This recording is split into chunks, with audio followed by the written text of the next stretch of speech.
يرجون تجارة لن تبور. Bismillahirrahmanirrahim. Assalamualaikum warahmatullahi wabarakatuh. Alhamdulillahirabbil alamin wassalatu wassalamu ala asrafil anbiya'i wal mursalin wa ala alihi wa ashabihi wa man tabi'ahum bi ihsanin ila yaumiddin, amma ba'd. Rekan-rekan sekalian, alhamdulillah kita bersyukur bisa berjumpa lagi, dan tentunya kurang dari 3 hari kita juga akan bertemu. Semoga Allah panjangkan usia kita sekalian untuk memasuki bulan haram selanjutnya, yaitu bulan Dzulhijjah, bulan haji. Kalau memang belum melaksanakan haji, berarti kita bergembira dengan masuknya bulan Dzulhijjah. Nah, dari kesempurnaan bulan Dzulhijjah itu 10 hari awalnya, sebagaimana Allah berfirman wal fajr walayalin ashar, yaitu yang dimaksud dengan 10 hari yaitu mulai tanggal 1 sampai tanggal 10 Dzulhijjah. Berarti ditutup dengan adanya Idul Kurban. Oleh karena itu pada kesempatan kali ini kita akan mempelajari seputar fikih kurban, ya. Tentu karena kurban merupakan ibadah, maka segala ibadah pasti kita tidak akan lepas dari 3 koridor besar ini. Sebelum pelaksanaan, saat pelaksanaan, dan juga setelah pelaksanaan. Kita sholat, bagaimanapun juga sebelumnya harus mengetahui, saat sholat kita juga harus mengetahui, bahkan selepas sholat pun kita juga harus mengilmui itu semua. Oleh karena itu, di pra ini kita akan mengenalkan terkait dengan hewan kurban. Kemudian saat di sini yaitu penyembelihan, dan setelah di sini kita tulis sebagai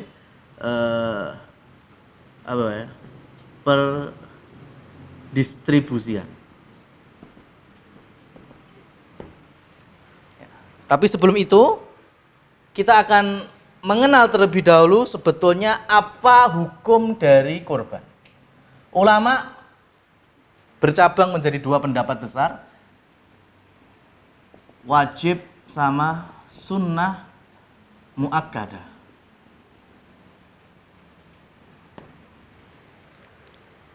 Yang wajib berangkat dari firman Allah Subhanahu wa taala surat Al-Kautsar ayat yang kedua, fasholli li rabbika wanhar. Dirikanlah salat dan menyembelihlah hewan kurban. Kaidah itu setiap perintah sama dengan kewajiban. Ya, ayatnya perintah enggak itu? Fasholli, dirikanlah salat Id dan menyembelihlah. Perintah kan? Padahal kaidah di dalam berfikih itu perintah sama dengan kewajiban. Kemudian dari sabda Rasul sallallahu alaihi wasallam, "Man kana lahu sa'ah wa lam yudhahi fala yaqrabanna musallana." Siapa yang Allah berikan keleluasaan harta tetapi tidak mau berkorban, maka jangan sekali-kali mendekati tempat Id kami. Bayangkan, Rasulullah melarang keras orang yang mampu berkorban tapi nggak mau berkorban tidak boleh datang ke tempat sholat Id. Ya, maka dari situ ulama sebagiannya mewajibkan. Adapun yang menghukumi sunnah muakkadah ialah berangkat dari aplikasi sahabat semisal Umar bin Khattab dan Ali bin Abi Thalib. Mereka berdua sengaja mereka punya kemampuan kurban, beberapa tahun secara berurutan mereka tidak berkurban. Nah, dari sini ulama menilai mereka sedang memberikan pelajaran kepada kita bahwa hukum kurban itu tidak sampai wajib. Oleh karena itu, yang rajih atau yang lebih tepat pendapat yang mengatakan bahwa hukum kurban itu sunnah muakkadah. Ya, dan sebagaimana kita memahami dalam tata cara sholat sunnah kemarin, ya, yang dimaksud sunnah muakkadah, sunnah hukumnya nggak sampai wajib, muakkadah kalau punya kemampuan tidak pernah ditinggalkan. Wis, memahaminya gitu, Mas. Ya, jadi jangan sampai muncul halah terima sunnah tok lah kayak gitu, jangan sampai. Artinya sunnah muakkadah, sunnah berarti nggak sampai wajib, muakkadah tidak pernah ditinggalkan kalau memang ada kemampuan. Ya, dalam riwayat yang lain Bukhari Muslim juga menyampaikan, dhahan Nabi sallallahu alaihi wasallam asyra sinin ya'ishu fil Madinah. Nabi itu ketika hidup di Madinah 10 tahun, maka 10 kali Rasulullah berkorban. Ya, jadi Rasul memang tidak pernah yang namanya meninggalkan kurban. Maka kita karena masyarakatnya hidup di Indonesia dan Indonesia katanya madhabnya madhab Syafi'i, maka kita sesuaikan juga dalam madhab Syafi'i memang mensunnah muakkadkan kurban. Ya, meskipun ya nggak bakal bisa diterapkan seluruh madhab Syafi'i. Kalau orang pengen harus pakai madhab Syafi'i, selain Syafi'i nggak boleh, maka ya susah. Ya, kita jual beli di Indomaret, Alfamart nggak sah. Karena dalam fikihnya Imam Syafi'i jual beli itu harus ada ijab qabul. Ya, sampean ke Indomaret ada ijab qabulnya nggak itu? Berarti nggak sah semua itu. Kita ke Luwes, kita ke supermarket manapun nggak sah itu. Tapi ini fikihnya Imam Syafi'i, memang beliau berpendapat demikian. Nah, kemudian kita masuk ke sebelum kita berkorban, yaitu mengenali jenis dari binatang korban. Hewan korban sebagaimana Allah sampaikan, walikulli ummatin mansakan. Setiap umat itu pasti ada korbannya. Jadi jangan dikira korban itu cuma syariatnya Nabi Muhammad. Nabi-nabi dan Rasul sebelumnya itu sudah ada korban. Bahkan Nabi Adam putranya aja diminta untuk korban. Berarti ibadah korban itu betul-betul ibadah mentauhidkan Allah Subhanahu wa ta'ala. Maka seluruh nabi sebelum Nabi Muhammad itu ada syariat berkorban. Nah, kemudian di dalam ayat yang sama, Quran surat Al-Hajj itu Allah sampaikan min bahimatil an'am. Berarti hewan korban itu dikenal dengan bahimah al-an'am. Bahimatul an'am. Apa itu bahimatul an'am? Bahimatul an'am itu binatang ternak. Nah, binatang ternak itu ada 3 yang difahami oleh orang Arab. Yang pertama adalah ibil. Ibil itu unta. Yang kedua adalah bakor, sapi. Yang ketiga adalah ghanam, domba. Jadi ini yang dikenal dengan hewan korban. 3 jenis ini disebut dengan bahimatul an'am. Ibil, unta, bakor, sapi, dan domba. Dari sini kemudian ternyata ada beberapa hewan yang satu kemiripan dengan mereka. Contohnya, sapi, kemudian nanti ada kerbau. Maka kerbau dibolehkan untuk disembelih menjadi hewan kurban. Domba ada kemiripan dengan kambing. Maka kambing pun boleh menjadi binatang kurban. Yang menjadi silang pendapat para ulama, yaitu ada binatang yang dikenal dengan lama. Pernah lihat ya, binatang lama itu kan mirip-mirip unta tuh ya. Nah, cuma kan orang sebagian besar mengenal lama itu bukan binatang ternak, bahkan binatang yang dilindungi. Tapi secara bentukannya, dagingnya itu mirip sekali dengan unta. Maka sebagian besar ulama membolehkan lama untuk dikorbankan. Tapi keluar dari perselisihan ini kan kita nggak mungkin ngurusi lama. Nih Indonesia apa enek lamanya? Kan nggak ada. Jadi fokus kita ya di sini aja. Unta juga nggak ada. Kemudian di kita cuma ada sapi, kerbau, domba atau kambing. Ya, jadi inilah binatang yang boleh untuk dikorbankan. Ya. Kijang halal tapi nggak boleh untuk dikorbankan. Ya, karena bukan binatang ternak. Orang Arab nggak kenal ternak. Ternak kijang nggak ada. Nggak ada. Ya, tapi kalau berburu kijang boleh. Ya. Kemudian ada namanya sebutan usia. Ya, kita semuanya kan mengenal itu. Yang namanya baru cengar sebutannya bayi. Nanti gede lagi bocah, ya kan? Kemudian tambah gede ABG remaja, wis sak tuweke kan gitu. Untuk binatang itu sama, ada sebutan usia. Jadi dikenal ada usia genap 5 tahun ke atas, ini sebutannya bintu labun. Kemudian genap 2 tahun ke atas namanya musinnah. Kemudian genap 1 tahun ke atas disebut jada'ah.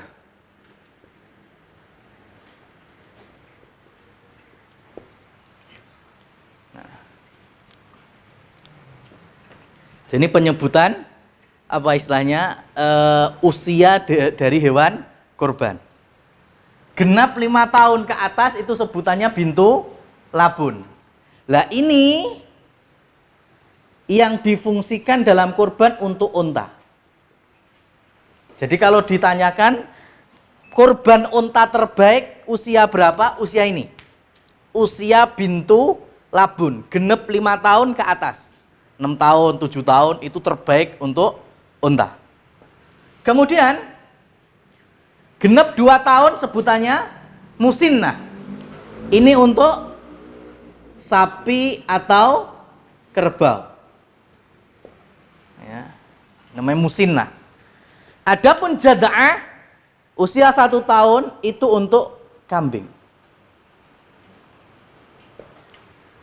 Ya. Tetapi dalam permasalahan ini jada'ah, orang Arab lama apalagi orang Badui, mereka mengenal jada'ah itu ternyata bukan 1 tahun. Ya, untuk domba atau biri-biri, gembel ya, kalau kita mengenal dengan wedus gembel, itu jada'ah usianya genap 6 bulan ke atas. Ya, kalau kambing Australia, kambing apa Mas ya? Jawa, kambing Itawa itu jada'ahnya memang 1 tahun ke atas. Tapi kalau domba atau biri-biri orang Arab, bahkan orang-orang Badui menyebut jada'ah itu genap 6 bulan ke atas. Bayangkan 6 bulan. Berarti balibul punjul rong sasi, ya kan? Gitu. Itu untuk memahaminya. Jadi inilah ukuran untuk hewan kurban. Ya, berarti yang paling memahami ini siapa? Bakul hewan. Ya apa enggak? Jadi kejujuran bakul ada di sini, Mas. Kalau kita memang enggak ngajak orang yang mudeng, pengen saya pokoknya kita beli binatang kurban aja. Kok ternyata dapat dan jebule kapusan dalam artian dihapusi. Kita udah nyembelih kemudian jebule iki koyoke urung genep setahun wedhuse. Apa sapi ini lagi setahun punjul rong sasi. Gimana? Kurbannya tetap sah dan dagingnya halal, tetapi sing dosa bakul kewane. Iya, sing dodol. Itu nanti urusannya di akhirat. Karena kita udah berusaha. Kita udah cari, Pak, saya pengen kambing usia 1 tahun ke atas atau domba minimal 7 bulan. Ya.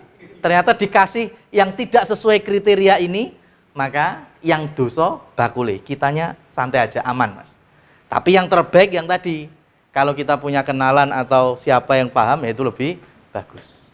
Syukur-syukur punya kenalan bakul hewan yang jujur dan amanah. Nah, kemudian kita panjangkan di sini.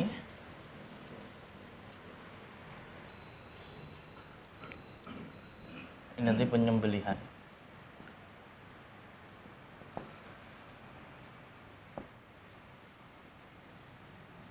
Cacat yang menggugurkan.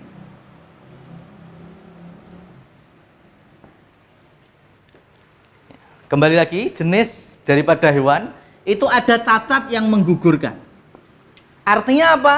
Kalau kambing ini diniatkan untuk kurban, kurbannya nggak masuk, nggak diterima. Karena tidak lengkap kriterianya. Cuma 4 tok. 1, 2, 3, 4. Dan ini jelas sekali. Karena Rasul dalam hadis sahihnya menyebutkan tangan beliau langsung, arba'un la yujzihunna al-adhahi. Ada 4 yang tidak masuk kriteria kurban. Apa saja? Yang pertama adalah al-aura, al-bayinu auruha. Ya, buta sebelah. Buta sebelah yang jelas butanya. Kemudian yang kedua, al-marad, al-bayinu maraduha, sakit yang jelas sakitnya. Binatang sakit, jelas sakitnya. Yang keempat, al-a'raj, al-bayinu aurujuha, pincang dan sangat jelas pincangnya. Ya, yang keempat adalah binatang yang sangat kurus, kalau bahasa hadisnya sampai tidak kelihatan atau tidak memiliki sumsum tulang. Berarti sangat kurus. Ya. Nah, sudah. Jadi cacat yang menggugurkan ini cuma 4 ini aja, Mas. Buta sebelah, berarti kalau buta dua-duanya gimana? Oh, jelas batal. Ya, jelas batal. Buta sebelah aja nggak boleh. Ya, kemudian sakit, yang kelihatan sakitnya. Gimana? Ini semuanya dari penglihatan siapa? Dari kita manusia atau dari hewannya? Ini sudut pandangnya, 4 ini dari kita atau dari hewannya? Dari kita. Iya, betul. Pamanya sekarang gini, kita ngelihat ini hewan ki aslinya apa namanya? Kita ngelihat nggak buta. Ya, cuma masalah hewan kan gak iso ngomong. Ya kan? Umpama asli iso ngomong misui wonge. Iki jane aku iki wuta ya, diomong gak wuta ya. Namanya kita nggak tahu. Ya, begitu. Maka ini dilihat dari sudut pandang manusia. Kalau perlu mantri hewan. Ya, mantri hewan bilang ini nggak sakit. Ya, sehat. Padahal ternyata nanti ketika dibelah jebule atine enek set-sete lho, Mas. Nah, itu kan dulu pernah viral kan kayak gitu kan. Wah, ini korbannya nggak sah gimana? Sapa ro lan jero atine ada apa namanya? Uget-ugetnya itu. Kita kan nggak tahu. Ya, kalau dari luar ternyata sehat, ginuk-ginuk bagus, ternyata hatinya punya penyakit, ya kita nggak tahu. Itu sah, hewan kurbannya tetap sah. Jadi dari sudut pandang manusia. Oleh karena itu kan kita bisa kelihatan. Hewan biasanya berkomuni, kambing. Ini kok ngengkruk dewe, nggak ada semangat. Oh, berarti kan ini kelihatan sakitnya. Kemudian ketika jalan semuanya ngarep buri, kuwi mburi terus. Jebule sikile deglak itu, berarti ini pincang yang kelihatan. Lah ini baru yang masukkan cacat yang menggugurkan. Atau sangat kurus, balung-balungi igone ketok kabeh. Ya kan, sampai nggak punya perut, ya. Maka ini tidak sah untuk menjadi hewan kurban. Kemudian yang berikutnya, cacat makruh. Ini ada 2. Tanduk sama kuping. Ya. Cacat hewan kurban sah, boleh. Ya, tapi kalau ada yang enggak semacam ini itu lebih baik. Tapi golek wirawiri gak entuk kecuali ada cacat di tanduknya atau cacat di kupingnya, itu silahkan dikorbankan, nggak masalah. Ya, apa itu tanduk? Tanduknya itu patah. Ya, tanduknya patah atau tanduknya apa namanya cacat sebelah, sebagaimana kuping. Ada sebagian kambing yang kupingnya noler gini aslinya, ya, si jini noler, tapi si jini cilik gitu. Ya, ini nggak apa-apa, Mas, nggak masalah. Ini cacat yang tidak menggugurkan kurban, boleh. Ya. Kemudian yang terakhir, ini mau tutupin nanti. Hah? Ada? Mana tuh, Mas? Oh ya Allah.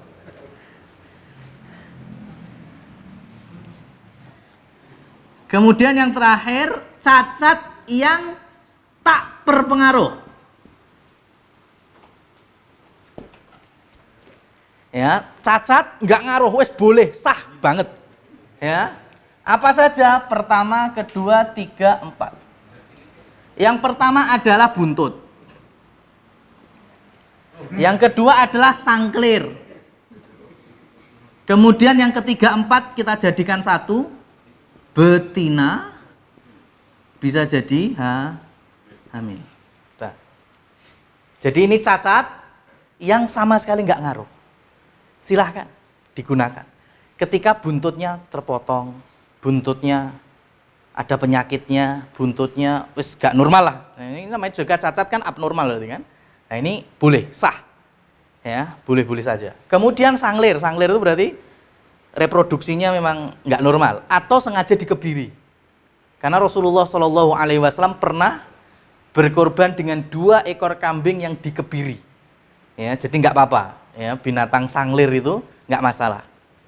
Ya. Kemudian yang ini 3 dan 4 ini harus kita sampaikan. Betina, meskipun betina itu dalam kondisi meteng mas, nggak apa-apa. Ya, nggak apa-apa.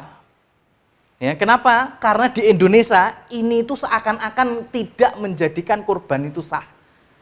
Fikihnya siapa coba? Tanya. Nggak ada mas. Semuanya itu membolehkan binatang kurban betina meskipun dalam kondisi hamil. Ya, nggak masalah. Kalau bicaranya komentar orang ya pengen ibadah ya atau memang nggak siap dengerin omongan itu urusan beda. Yang jelas kita tahu bahasanya betina dan hamil itu tidak dipermasalahkan dalam masalah berkurban. Oleh karena itu ringkesan dari kolom yang pertama ini motivasi saja ya, motivasi saja. Kalau kita memang niat berkurban tapi dalam kondisi low budget, dalam kondisi low budget, bayangkan sekarang kita ambil dari jenis hewannya. Yang paling murah mesti domba, biri-biri, wedhus gembel, domba. Usia jada'ah, usia 6, jalan ke 7 bulan. Kemudian betina. Kira-kira berapa ini harganya? Ya bayangkan ini, sekarang gini. Nah, ini Masya Allah.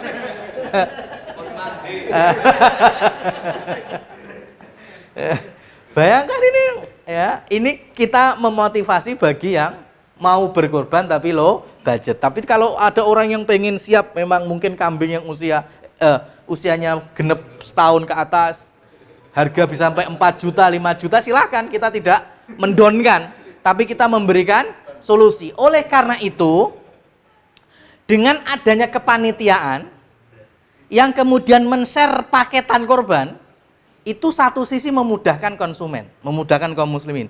Contohnya ada paket A, B, C. Ya kan? Paket A, namanya kambing ya, paket A yang harga di bawah 2 juta, 1,5 sampai 2. Paket B yang 2 sampai 3 juta, paket C yang 3 juta ke atas. Kan ada semacam itu, sapi juga, ada paket A, paket B, paket C. Akhirnya kaum muslimin termudahkan dengan ini. Ya, siapa yang punya budget, oh saya budgetnya cuma 1,7 atau 1,8, oh berarti ambil yang paket A.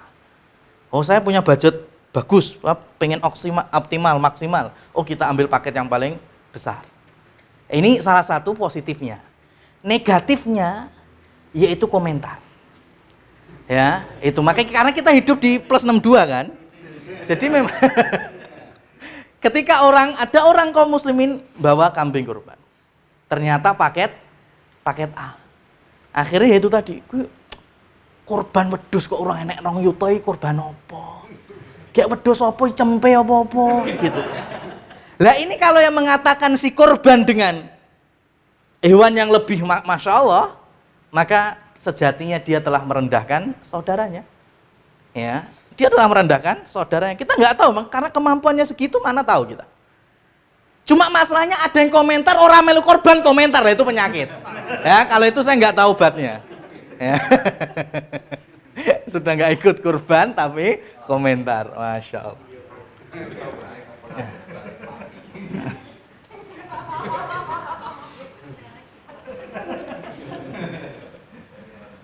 Kemudian kita masuk kolom yang berikutnya, yaitu saat kurban. Kurban disebut dengan udhiyah, itu satu akar dengan namanya duha. Udhiyah sama dengan duha. Makanya penyembelihan hewan kurban itu dimulai sehabis sholat Idul Adha. Dan sholat Idul Adha dilaksanakan atau diselenggarakan mulai dari waktu duha. Artinya, kalau nanti ternyata tahun ini ada himbauan untuk tidak menyelenggarakan Idul Adha serempak di lapangan atau di tempat umum, ya, karena PPKM ini, bagaimana penyembelihannya? Ya enggak masalah. Tidak adanya sholat Idul Adha di lapangan, bukan kemudian tidak ada penyembelihan. Ya, sembelihan tetap bisa dilakukan kapan? Ya sudah, seperti hanya kita sholat Id jam 6:30, bubar jam 7, berarti ya jam 7 itu kita menyembelih hewan kurban, meskipun tidak ada sholat Idul Adha. Ya, jadi waktu duha itulah dimulainya waktu penyembelihan hewan kurban. Ya, jadi dimulai kapan? Duha tanggal 10 Dzulhijjah. Kalau ternyata sebelum tanggal 10 ini disampaikan oleh Rasulullah SAW, syatuka syatu lahmin, daging kambingmu itu daging kambing biasa. Contohnya malam takbiran lah yang belek. Ben sesuk subuh karek bumboni, jam 7 wis langsung sarapan. Nah, itu gimana? Itu dagingnya halal. Dagingnya halal. Dimakan boleh. Tapi tidak bisa dimasuki dengan kriteria kurban. Sama saja ketika kita ngerasain dagingnya ini. Ya, Abah Firman. Nah, itu sama. Sekarang kita makan, tanggal 10 Dzulhijjah kita makan dari sembelihan sebelum duha, maka dagingnya halal, tapi tidak bisa disebut hewan kurban. Sama lagi di sini. Barangkali ada sebagian kaum muslimin, ya, nggak tahu fikihnya, ujuk-ujuk hari H itu datang bawa kambing, Mas. Kambingnya kurus banget. Datang ke takmir, ke panitia, Mas, iki korbanku. Panitianya kan ngeluh, waduh, kok cempe koyo ngene piye iki, ya kan? Ditolak nggak enak.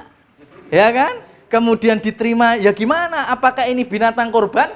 Kalau memang kelihatan kurusnya sangat kurus, berarti masuk cacat yang menggugurkan.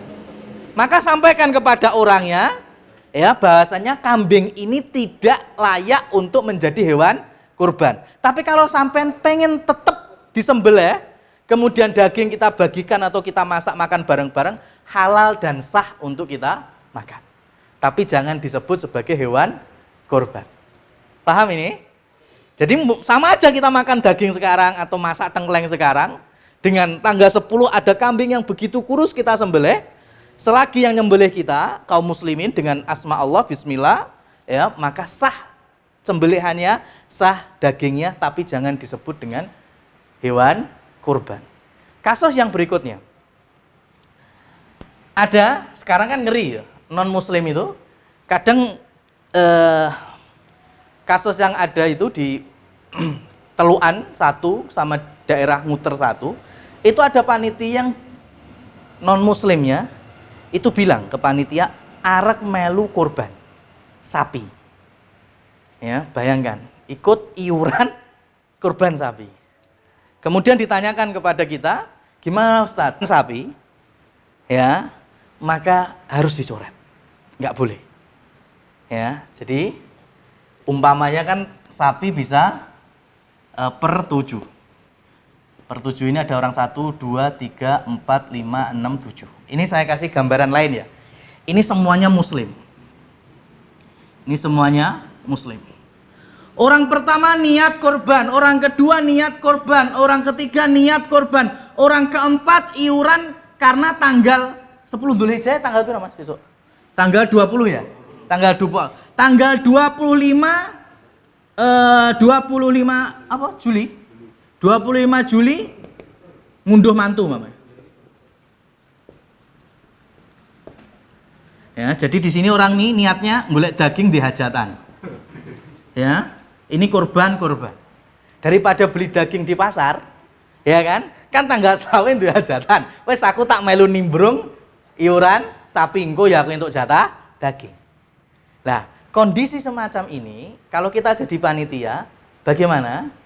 Orang yang nomor 4 ini kalau bisa kita coret. Kenapa? Karena yang namanya orang berkurban, inna sholati wa nusuki wa mahyaya wa mamati lillahi rabbil alamin. Nusuk ibadah kurban itu hanya kepada Allah, untuk Allah. Jadi kalau ada niatan duniawi, kan niatnya ini enggak kurban awalnya. Ben entuk daging de ngunduh mantu, ya kan? Maka ini tidak layak dimasukkan. Coret, cari orang lain lagi. Kalau masih bisa dimungkinkan. Apalagi sekarang kalau non Muslim. Yang Muslim saja yang niatnya enggak kurban, niatnya untuk dunia aja kita coret, apalagi non Muslim, ya jelas kita coret, enggak bisa. Beda ceritanya kalau non Muslim ini tiba-tiba nggawa wedhus atau ngasih duit ukuran kambing. Mas, saya mau kurban di Nyemarak nih, kampung sini. Nih duit 2.500.000 belikan kambing. Bagaimana panitia? Siap menerima? Boleh, Mas. Satu syaratnya yang penting nyembelih kita. Ya, yang penting nyembelih kita. Non Muslim ternyata mau nyumbang kambing, silahkan. Ya, kita sembelih kambing itu dengan mengucapkan Bismillah, Allahu Akbar, selesai sudah. Daging itu halal, boleh kita makan, boleh kita masak, tapi satu catatannya jangan dinilai sebagai hewan kurban. Artinya hidup-hidup nambah jatah daging. Nah, gitu aja. Ya kan? Itu.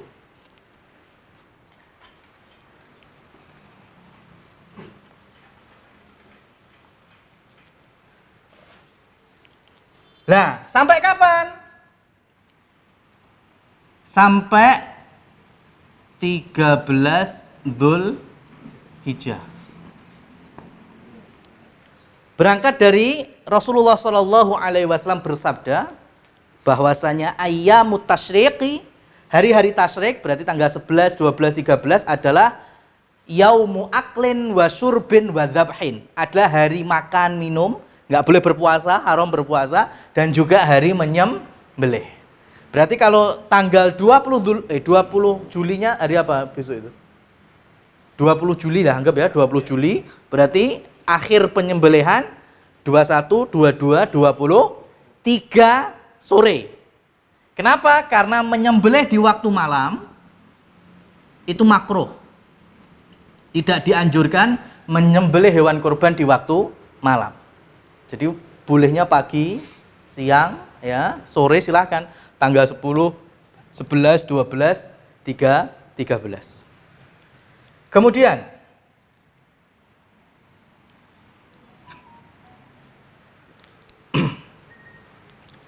penyembelihan itu syaratnya cuma dikit sekali.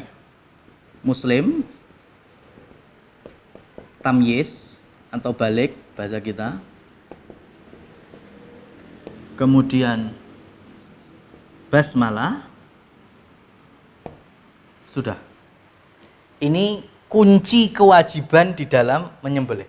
Yang menyembelih Muslim, kemudian sudah balik, kemudian ketika menyembelih harus mengucapkan asma Allah, Bismillah. Mau ditambahi Bismillahi Allahu Akbar silahkan. Tetapi sebagian para ulama tidak membenarkan ketika ditambahi dengan sholawat. Ya, Bismillah, Allahu Akbar, wassalatu wassalamu ala Rasulillah baru disembelih. Kenapa? Untuk kehati-hatian. Bayangkan ini, nyembelih itu hanya untuk Allah. Maka yang kita sebut hanya nama Allah. Perkara sholawat, sholawat mulia. Ya, sholawat ibadah. Memperbanyak sholawat, banyak rahmat dari Allah Subhanahu wa Ta'ala. Tapi kalau tempatnya di sini, ya, ketika menyembelih, maka ini sebagian mayoritas ulama menyebutnya dilarang.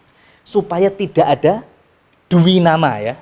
Dui nama yaitu Allah dan juga Nabi Muhammad. Apalagi kalau nama-nama yang lainnya. Nyembelih untuk simbau reksa apa, untuk kuncen siapa, untuk jelas itu masuk ke dalam kesyirikan. Man dzabaha li ghairillah faqad asyraka. Siapa yang menyembelih bukan karena Allah, itulah termasuk kesyirikan. Nah, kemudian di dalam penyembelihan itu harus ada niat. Niatnya yaitu melukai, ya, kemudian mengkonsumsi.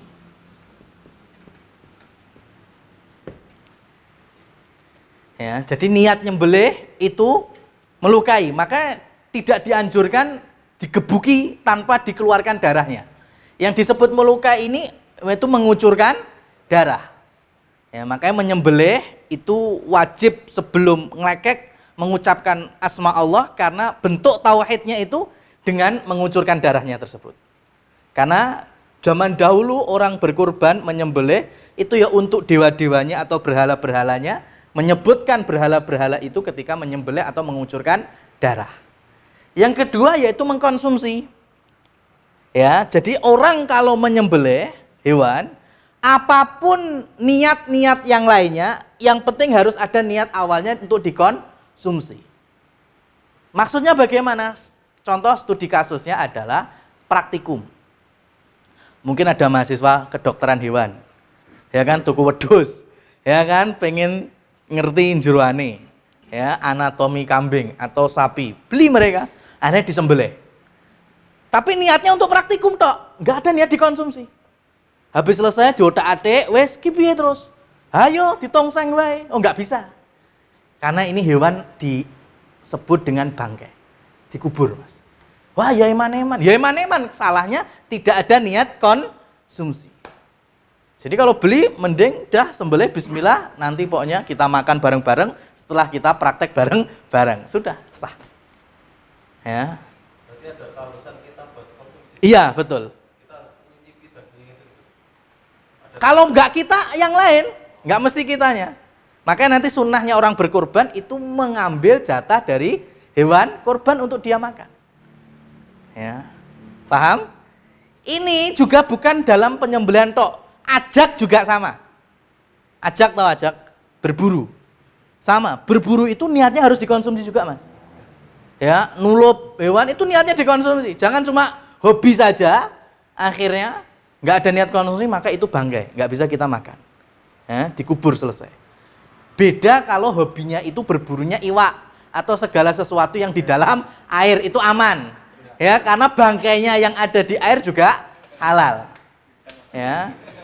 Artinya kalau ternyata kita ini ya ujuk-ujuk disusuk sapi, emosi akhirnya kan, emosi, jak gelut tenan, umpama ya kan, dah ternyata mati. Berarti niat kita tadi ngapain? Dendam, gulat, emosi, wis perang mbek sapi. Enggak ada niat konsumsi sama sekali. Ya, maka setelah ternyata kita menang, sapinya kelenger, boleh kita makan? Enggak boleh, kita kubur. Ya, jadi yang kedua ini penting sekali. Ya, dan kita semuanya kan sepakat. Mau, Mas? Nyembelih untuk dikonsumsi kan mau kan? Lah, masa nyembelih gak gelem dikonsumsi? Kemudian adab di dalam penyembelihan harus dengan senjata tajam, ya, non gigi tulang. Ya, nggak boleh pakai gigi, nggak boleh pakai tulang, ya, atau kalau gajah pakai apanya itu, gadingnya itu nggak boleh. Senjata tajam lainnya silakan, mata tombak boleh, pedang boleh. Nah, itu yang penting mengucurkan darah. Berbeda dengan berburu. Kalau berburu bisa pakai panah atau tulup, itu nggak mesti mengucurkan darah. Oleh karena itu, kalau kita menyembelih, yang kita bismillah adalah sembelihan kita ini. Bismillah Allahu Akbar. Tapi kalau kita berburu, yang kita bismillah alatnya ini, ya, yang menjadikan alat ini halal untuk kita konsumsi hewannya. Jadi alatnya ini kita bismillah sebelum nulup, kita bismillah. Bismillah Allahu Akbar. Tapi kalau sebelum nulup nggak bismillah, jadi bangkai itu. Jadi nggak halal untuk kita makan. Ya. Kemudian yang berikutnya yaitu hadap kiblat. Hadap kiblat. Ya. Ulama memberikan cara yaitu bertumpu di lambung kiri. Berarti kalau kita kiblatnya kulon, berarti ndase neng ndi sikile neng ndi, Mas? Wedhus atau sapi? Kan kiblatnya ngulon, ya kan? Hadap kiblat ini ndase wedhus neng lor apa kidul, sikile neng lor apa kidul? Kepala utara. Kepalanya selatan. Kan di lambung kiri, bertumpu di lambung kiri. Ndase neng kidul, sikile neng lor, ndase diadep ning ngulon, sikile juga diadep ning ngulon. Bisa bayangkan? Kan nggak perlu kita praktekkan kan? Nah. Nah, jadi gitu. Jadi kepala kan gini, hadapnya ke kepalanya di selatan ngadep kiblat, sirahe, sikile ke di utara, sikile juga ngadep kiblat. Nah, yang menyembelih di mana? Di punggungnya, di arah punggungnya. Aja ning ngarep ndase malah bingung kan, nyediti kiblat itu namanya, nggak boleh. Nah, kemudian disembelih. Kalau yang mentah itu gimana? Lah sebentar loh, belum selesai nih, belum selesai. Ya. Kalau sekarang ternyata jaganya kidal. Jaganya kidal. Ya, maka para ulama memberikan solusi dibalik. Bertumpu di lambung kanan. Jadi ndase neng lor, sikile yang di selatan. Kan pakai kiri masalahnya kan? Jadi nantinya lebih mudah untuk itu. Nah, ini difungsikan untuk hewan yang memang harus disembelih dengan cara dzabah. Dzabah itu yang ada di leher yang dekat kepalanya. Beda dengan unta. Unta itu pakainya nahar. Kanan drondeng, ya, lehernya panjang pakai nahar. Jadi enggak yang cedek ndas, tapi yang malah dekat badan. Itu naharnya. Oleh karena itu unta cara menyembelihnya tinggal di hadapan langsung ke kiblat dalam posisi berdiri. Jadi untanya ngadep kulon, ngadek, nanti tinggal ditusuk aja dengan pedang atau senjata tajam lainnya, seret, sobek gini aja, habis itu ngucur darahnya, lemes dewe, nibo dewe. Semacam itu. Itu kalau unta. Ya. Kemudian, apalagi tadi Mas? Sudah ya? Penyembelihan, adab kiblat, kemudian, dan adab yang berikutnya, sebisa mungkin antar hewan satu dengan yang lainnya tidak ngelihat Mas ya. Ya, ini kadang kita masih hewan pertama aman. Hewan yang kedua ini ada kejadian itu memang orang sudah memaklumi. Pokoknya lek hewane disembelih aja ketok dulur-dulure. Oke, jadi pas sembelih ditutup. Nganggo godong, nganggo terpal itu tutup. Ini bagus, ini poin. Tapi bukan kemudian di situ saja. Selepasnya sama aja, Mas. Jadi ada tempat ya karena memang nggak luas, akhirnya sapi ini selesai yang pertama, ya udah selesai, udah terkapar, udah sampai kadang gulune wis putul kabeh malah. Ya, kemudian sapi berikutnya siap untuk disembelih. Lah betul ini nggak ngelihat saudaranya disembelih, tapi lihat sudah dimutilasi. Lagi podo wae Mas. Jadi sebisa mungkin kita tidak berperi kehewanan itu ya, menghilangkan peri kehewanannya, gitu. Gimana Mas Taufik? Untuk waktu penyembelihan kayak kambing itu kan harus putus dua. Nah betul, bagus. Sekarang berikutnya 4 urat itu yang penting 2 urat utama. Urat utama urat nyawa sama urat makanan. Ya, jadi ulama fikih menyebutkan paling idealnya menyembelih itu harus terpotong 4 urat. 2 urat besar, urat nyawa, napasnya sama urat buat makanan itu, sama 2 urat yang ada di sampingnya, kanan kiri ini lebih kecil. Kalau 2 urat ini sudah putus, maka sudah selesai penyembelihan, sah penyembelihannya. Meskipun 2 urat yang kecil di sekelilingnya belum putus, ini masih nggak masalah. Ya, tapi kalau ternyata yang ini hanya 1 yang putus, akhirnya ada cerita sapi ngadeg meneh, kebu iso mlayu-mlayu. Nah, itu perlu menjadi PR bagi kita supaya tidak terjadi di kemudian hari.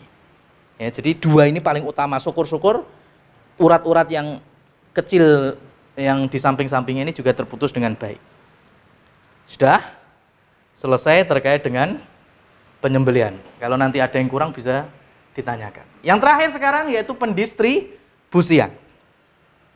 Jadi daging kurban, Rasulullah Shallallahu Alaihi Wasallam menyebutkan kaidah, ya, liaklin, yaitu 3, konsumsi, ya, kemudian sodakotin, sedekah, dan yang ketiga hadiah. Ya, jadi daging kurban difungsikan untuk ini, dikonsumsi, disedekahkan, dan dihadiahkan. Kemudian ulama mempermudah dengan istilah kaidah sepertiga, sepertiga, sepertiga. Sepertiga dikonsumsi, sepertiga dihadiahkan, sepertiga disedekahkan. Tapi catatannya, ini adalah kaidah umum, bukan sunnah ataupun bukan pakem mutlak. Ya, jadi silakan untuk mengotak-ngatik, yang penting ada 3 ini. Mau ininya berapa, ininya berapa, ininya berapa, silakan. Apalagi kalau di Indonesia itu sistemnya kepanitiaan, maka panitia itu harus sesering mungkin untuk musyawarah kepada mudhahi atau orang yang berkurban. Gimana maksudnya? Ya, apakah ada request permintaan dari si kurban atau seperti apa? Ya, itu yang menjadi catatan bahwa dalam Quran surat Al-Hajj itu lan yanalullah luhumuha wala dima'uha. Yang sampai di Allah itu bukan masalah perdagingan sama darah yang mengalir itu, tetapi yang sampai kepada Allah adalah sisi ketakwaannya. Oleh karena itu, bicara masalah